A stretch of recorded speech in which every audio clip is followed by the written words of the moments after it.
Thank you, Rick. So this is the box I got to stay in right here. That's the box. Stand here and share a few thoughts with you. It's good to be here. This is going to be a quick overview of some concepts around leadership and leadership mentoring. How many of you are employed? How many employed groups? Okay. How many nursing leaders? Great. Okay. Hospital administration. Okay, great, wonderful. All right, so I'd like to take a few minutes and give you 3 slides on my why behind why we're seeing so much complex change and pressure on U.S. healthcare. Talk a little bit about the principles of fair process, and then I want to share and introduce a concept that actually I think is potentially one of the most important leadership concepts to get. We can't get into it in great detail in 30 minutes, but I'm going to encourage you to do some reading on technical versus adaptive change if you have not already. And then, how do you support your young leaders? Between 1999 and 2012, these are the data for the cost of health insurance for both individuals and families. Cost of coverage for a family in 1999 was $5,791. In 2012, the cost of family coverage was $15,745 for commercial insurance. To put it in context, if we stay on this path, the cost of family coverage in 2025, which will be here before any of us really want it to be, right, will be $45,000 a year just for commercial health insurance. I was here yesterday where there was a little bit of a dialogue around whether the Affordable Care Act is going to increase health insurance costs. Well, this is the trajectory we're on. This is the trajectory we're on. And I don't have a lot of comments about the ACA, but I'm going to make 2 statements about the Affordable Care Act. Listen to this, because one of the 2 will resonate with you more likely than the other.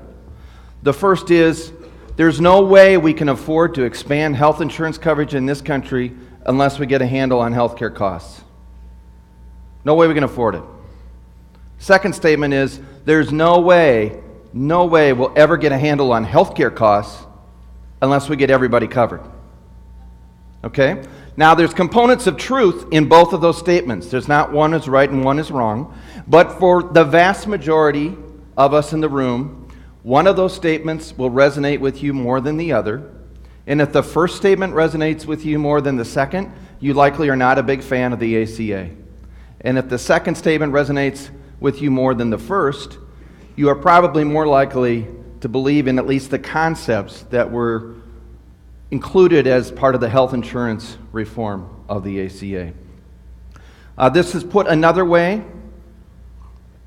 Same data, 99 to 2012. Overall inflation in the economy, 38%. Increase in workers' earnings, 47%. Increase in healthcare costs, 172%. Increase in out-of-pocket healthcare spending in this country, 180% during the same time period. This is why for middle-income America and below, their take-home pay is flat or falling. It is us. It is healthcare that is eating away at our country. If we look at total federal spending as a percentage of GDP and look at 3 different scenarios, between now and 2050, the lowest line is 0% year-over-year inflation. It's just new people coming into the programs. The middle line is 1% year-over-year inflation. The top line is 2.5% year-over-year inflation until 2050. And I'll just add that we have never held year-over-year inflation in these programs to 2.5 percentage points for any period of time since they were enacted. So even the top line is a rosy scenario with no changes in these programs to balance the federal budget in 2050. The current 10% tax bracket would need to be 26% income tax it. The middle bracket, 25, would need to go to 66, and the top income tax bracket would need to be 92%. Okay, that's not going to happen in the United States, and that's why healthcare will change. And our leadership question, our leadership challenge is, what are we going to do about it? How are we going to engage in the changes that have to take place in healthcare? And how are we going to organize all the different complex discussions and challenges, pressures, hard economic facts, and keep things contained in a way that at the end of the day we can go home feeling like we've done something to improve the care that our patients are going to get and to give this country a more sustainable healthcare system. John Cotter has spoken a lot about leading change efforts. I actually think the next slide is more informative, which is why transformation efforts fail. Take a look at this list. Just let it soak in for a moment. We're all going to have our favorites on this list as to why some complex change process, or maybe even some simple, what we thought was going to be a simple change process that we've tried to lead sometime in our career, failed. All right? My favorites are not creating enough of a powerful guiding coalition. What it really means is not having the right stakeholders involved early on in the process. Under-communicating by a factor of 10, or sometimes a factor of 100. Under-communicating, I think, is a key driver of failure. At least it has been in my experience. And not systematic planning for and creating short-term wins.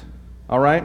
One of the challenges with complex transformation efforts is that we may create this vision or where we want to go in 3 years, all right? But we're not putting the mileposts along the way that are going to help us understand, okay, if we want to be there in 3 years, what needs to be different in 90 days? And what do I need to do this week so that by the end of this quarter, we will have made progress towards our ultimate goal, all right? Sometimes we create a great vision. We put that light on the hill of where we think we're going. We put the teams together and we have a lot of meetings, right? Lots of meetings. We know how to have meetings in healthcare, okay? And we wake up halfway through our projected timeline of our project and we realize we haven't gotten any real work done. We haven't gotten any real work done other than an awful lot of expensive meetings. Do me a favor next time. Next time you have a meeting with your reports, because you'll know what they're paid, just do a little tab of what that costs you, what that meeting costs. Take everybody's salary, boil it down to what that hour or 2 hour or 3 hour meeting costs. And maybe your approach to meetings will change. All right, so a quick toolkit of some leadership mentoring ideas. And I don't have time to go into any of them in depth, but I really would encourage you to think about a few items here. First is fair process. This is a Harvard Business School HBR article that I would encourage you to get. Fair process, managing in the knowledge economy. How many of you have read this HBR article? All right, so I would suggest you go back and read it because it's a good one. And you say, boy, this is really complex stuff, okay? Engagement. Do you actually believe the people that are closest to the problems you're trying to solve often have the best ideas about how to solve them? Do you believe that or not? Okay? If you believe it, then you got to think about how you're going to approach change. If you don't believe it, I think your ability to manage complex change is going to be limited as a leader. All right? Because ultimately it's the people that are closest to the work that are going to be doing the work that are going to actually make things happen in your ER, in your hospital, in your system. And so engaging them is really critical. The next two steps are around, as you're moving through the process, explaining why certain decisions were made, and then making very clear what the expectations are after the decision point. This is not from the article, but it's by Fisher and Uri, Getting to Yes. You know, really honestly, giving people a stake in the outcome is so critical, making sure they participate in the process. If they're not involved, they are hardly going to support the outcome of the process, and in fact, the process often is the product. We're talking about complex adaptive systems, complex issues where there is no right answer. There's choices among complicated, challenging options, and all of us understand that we don't get to make all the decisions that affect us. Not a single person in this room gets to make all the decisions that are going to affect them. I don't care if you're the CEO of your group. You do not get to make all the decisions that are going to affect you. I'll share some of the decisions that you didn't get to make later when I talk about quality measures and value-based purchasing. All right? So engaging people in the process of trying to understand why we're struggling with this so they feel like you have a vote, at least they have input into the process, even if they aren't the decision maker, they're so much more likely to accept the decision even if they would have made a different one. And that is just a critical check-in point as you're moving through various projects. So fair process, knowledge, managing in the knowledge economy. Go get the article, read it, try to use it. It's amazing how frequently you have to remind yourself to use it. Step back from the decision and say, what's the fair process in making this decision? Critical stuff will lead to much greater engagement and acceptance of the decisions you're making as a leader, even if people would have made a different one. Second quick takeaway, coaching and 360 feedback. How many of you get anonymous 360 surveys done on your work as leaders every year? Okay, I would encourage you to do this. It can be painful, but it is incredibly helpful. It is a gift. You are collectively in charge of multi-million-dollar operations. Investing in your leadership is really critical.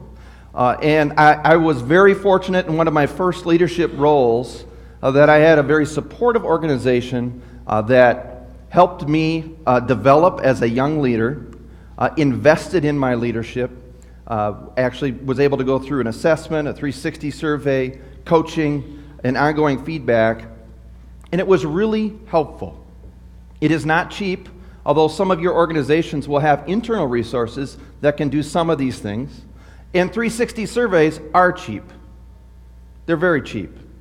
And if you want 3 questions to put on a survey, all right, everybody's going to have their little checkpoint number system, but if you want 3 questions on a 360 survey that will help you and will help the people that report to you, ask people anonymously from a wide range of stakeholders, continue, start, stop. Continue, start, stop. What are the things you're doing as a leader that are working and you should continue to do as a leader because it's helping that organization? Start. What are the things that you're not currently doing that you need to start doing in order to move this organization forward? Stop. What are things that you are doing today as a leader that are holding us back, and you need to either stop or modify the way you're approaching those things? Continue, start, stop. It's great. Here's some lovely gifts. 2004. Dr. Asplin does not demonstrate leadership whatsoever, only delegates, never listens to coworkers. This one's a little painful. Poor communicator. At times, Brent appears to look right through me when I am talking to him. I don't believe he knows how our work fits into Health Partners. Okay? I didn't say it was fun to read, that it was helpful. 2007, Brent has paid remarkable attention to proving his interaction with and receptivity to others' ideas. I appreciate and admire this effort and growth. Now, I will say that both of those were gifts, and it really speaks to the fact that most people, there's always an exception, but most people are going to be willing to give you a chance as a leader if they truly think that you are engaged, you have their best interests at heart, you really seriously and honestly think that they are an important stakeholder. Not that you're always going to agree. If we always agreed, there wouldn't be need for a team, right? That's the purpose of having a team. And people are going to be willing to give you a chance as a leader in most cases, but you have to be willing to listen and act on what they're telling you, even when it looks like that bottom paragraph right there, which is not fun to read. Okay? So 360 feedback, one advantage of talking to yourself is you know that at least one person is listening, right? Active listening is critical. We don't assume that just because someone can see, they can read. So why do we assume that just because someone can hear, they can listen? There's a difference between hearing and listening, all right? And that's what I didn't understand in 2004 because I wasn't actively listening. I knew where I thought we needed to go. I came out of the gate storming at 100 miles an hour, and we just got to do this. Can't you see? Here's the vision. Let's just do this. Well, I didn't understand a lot of things about complex change, and I still have a lot to learn, all right? But I love that quote. Why do we assume that just because someone can hear, they can listen? All right? Team building. How many of you have read any of Pat Lencioni's fables? These are in every airport bookstore. Hands? Pat Lencioni fans? I actually went to a one-day workshop with him, and I thought he was very good. This was now 8 or 9 years ago. And there is a series of books that you literally can get done in an hour plane flight. All right, they're leadership fables addressing different things. 5 dysfunctions of a CEO, the 5 dysfunctions of a team. There's one around leadership, CEOs, and a whole series of them. They all kind of look like this. And he characterizes these dysfunctions of teams and team building. Absence of trust.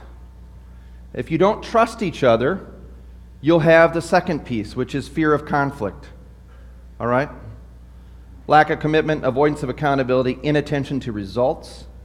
I think it's really those first 2 pieces, and one of his fables is called Death by Meeting. Okay?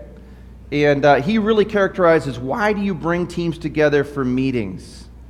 And really gets into how that team should function in a trusting environment where they're not afraid to have healthy, constructive conflict. Conflict in team meetings can be very good, and in fact, the total absence of conflict almost certainly means you either A, aren't dealing with a complex issue, in other words, you shouldn't have had the meeting in the first place, right? Or B, the real issues are not getting on the table at all, right? So, having how to have healthy, constructive conflict in your teams and your groups is very challenging. Very challenging, because again, people are going to bring their own communication biases. They're going to bring their own baggage to the table, right? But that's part of what we have to coach and help as leaders so that people can get to a place where your team can have healthy conflict. I think that's really critical. Lencioni wrote all these fables and then last year put kind of the concepts together of what he calls an organizational health. And he has a book out called The Advantage. So if you want to just kind of pull together all the little pieces of Pat Lencioni's work on leadership and organizational health, get the book The Advantage. Again, it's a quick read, not quite as quick as the fables, but really kind of pulls together the various concepts that he's talked about. All right. So little tidbits that we kind of float in here. Fair process, coaching, 360 feedback, team building, 5 dysfunctions of a team. How many of you use the RACI model? When you see it, you may use it for managing. It's a way, actually it's a tool to help you implement fair process in your change efforts. All right? And it's not complicated. It's right here.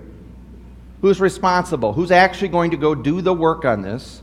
Who's accountable for making the decision and owning and having overall accountability for whatever this change initiative or task is? Who needs to be consulted? And who can just be informed about the decision after the fact? All right?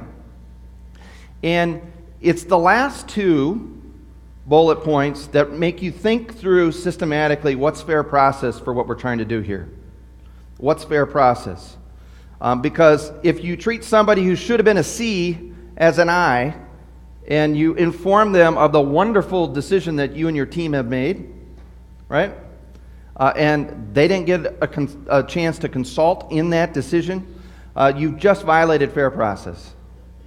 All right, so it's a nice little tool for helping you manage fair process. Okay, my favorite concept of the day. I will tell you that you may not know the framework in this book, Leadership on the Line. You may not use the exact same language, but for those of you who are the most successful leaders in this room, you're doing this. And for those of you who are struggling in your leadership roles, you're not doing this. Period. All right? You don't have to use the same language. You don't have to call it exactly the same, but you either get this or you don't, and if you don't, you're going to fail as a leader. You will never get beyond your current role. People don't really resist change. They resist loss. Understanding the difference between technical and adaptive work in leading change is absolutely critical. And if we have anything in spades in healthcare with all the economic pressures and the data that I showed you at the beginning of this, we are going to have immense challenges trying to get this healthcare system reorganized, and it's almost all adaptive work. So Brent, what are you talking about? Well, let's start with technical challenges. What's a technical challenge? A technical challenge requires us to implement current know-how to fix. With technical work, you as the leader can actually own it, or some team member that works for you can own the technical work. It's just, we got to get the job done, right? An example is improving your ED revenue cycle, all right?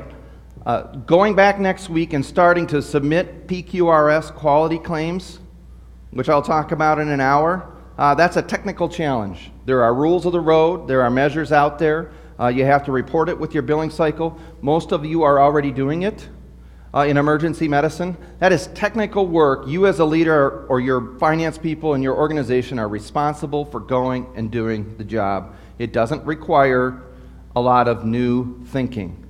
In contrast, adaptive challenges require us to think about new ways of doing things, new attitudes, values, behaviors, performance, and people cannot make that adaptive leap without learning those new things.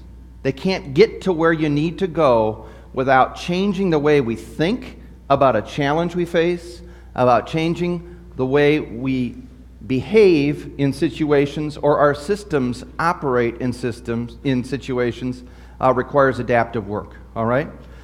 Who owns and has the challenge of doing this work? In contrast to technical work where you as a leader can kind of take it on, the people with the problem own this work because they're the only ones who can change the complex systems. And great examples have been talked about in this conference. Redesigning the flow of inpatients from the ED to hospital beds. That's a complex adaptive system, and trying to eliminate boarding in your hospital. Sure, there are technical components to it, but that is not a technical challenge. If that was a technical challenge, we wouldn't see boarding all over the country. That's adaptive work, all right? One other analogy to try to get this in your head a little bit is I think sometimes in the emergency department, patients come in with an acute injury, say it's a laceration. That's a technical fix. We can take on that problem for that patient and say, I know how to fix this. I'll give you some instructions on how to take care of the wound, but I can own the work of fixing your laceration, right? Contrast that with somebody who's now coming in for their third admission with complications from diabetes and chronic disease management. Without a different kind of partnership with that patient, in which they understand that they own the work of managing their chronic disease, diabetes, they're never going to get off of the cycle of being readmitted. We can't take that problem from them. They have to own it. All right? Technical and adaptive change. Get this picture in your mind because it really is the challenge of orchestrating complex teams through a difficult change process. The lower line of this is the threshold of learning. The upper line is a limit of tolerance. And the key question is, are people productively engaged in your change effort? Are they productively engaged in the work? If it's below the lower line, that means they just don't care enough about your change effort to be productively engaged in it. Don't care. Don't care or don't understand why they should be engaged or don't know about it. People that are above the line are people that are so freaked out about the prospect of what you're saying to them that they disengage. We call it being over the top. Now, the quick way to talk about this are the people having their heat too low or their heat too high when it comes to your change effort. And trying to keep stakeholders in that productive range is really challenging because people are going to come to it with lots of different perspectives, okay?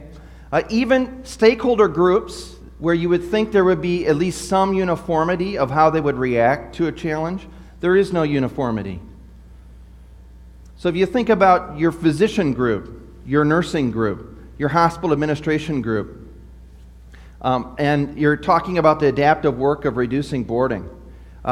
You have 25 different physicians. They're going to come at this with lots of different perspectives, and with the same challenging discussion, you'll have people that are below the line, people above the line, and some, hopefully, that are engaged in a productive way with your change.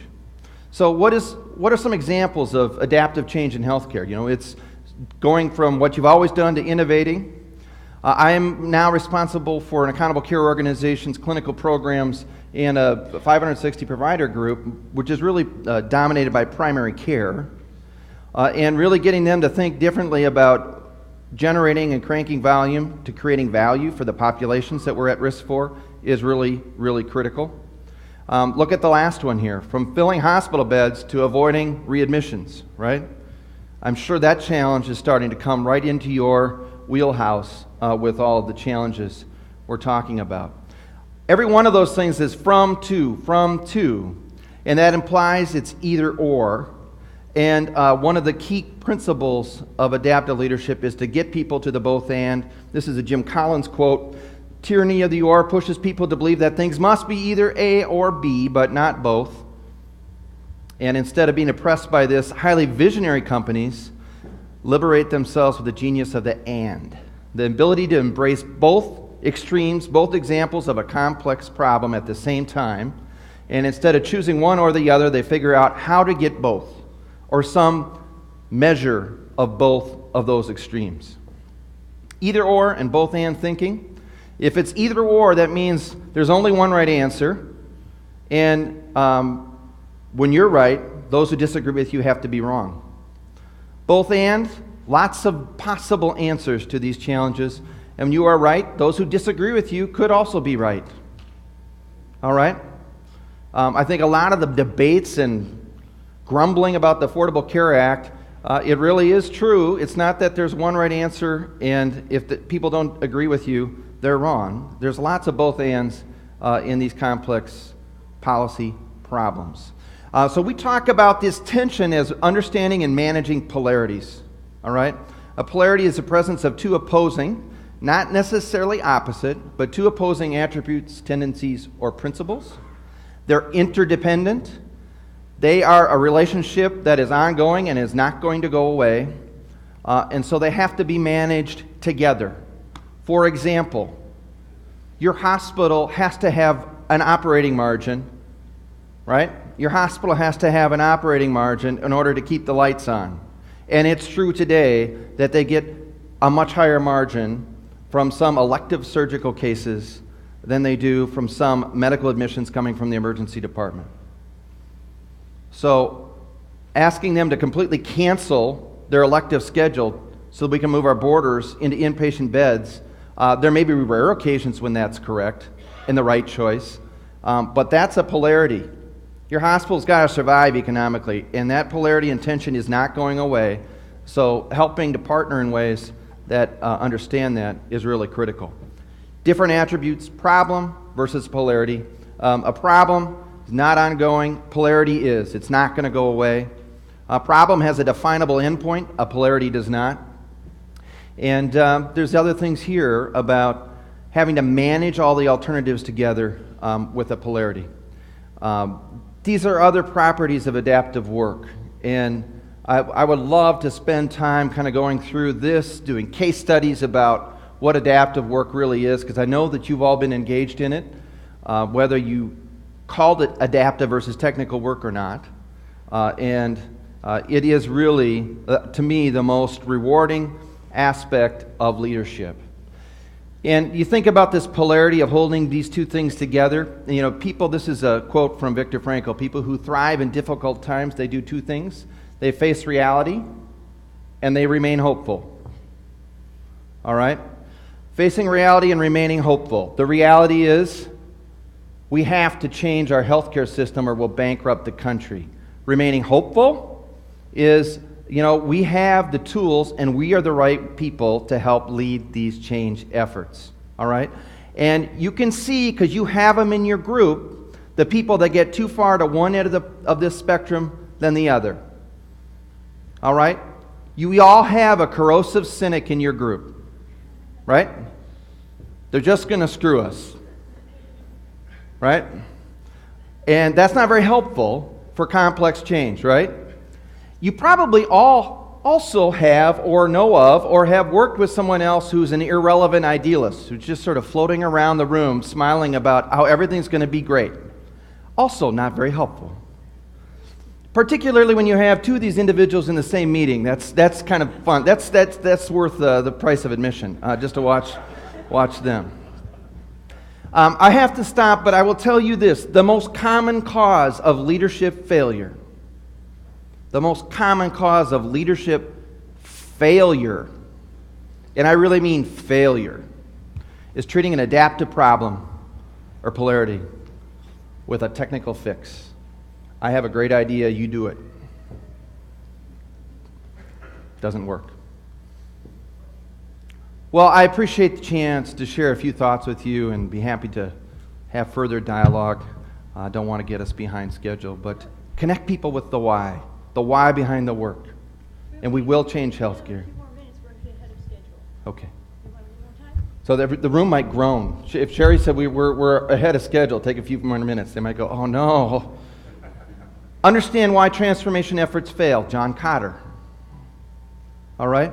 Use fair process and take the RACI model as a tool to help you check in on who needs to be consulted now, who can be informed after the fact.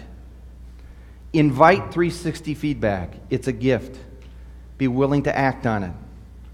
Offer it for the people who report to you. It'll move your teams forward. Build effective teams and understand what the dysfunctions are that are going to make your team less effective in this complex world we're in. And if you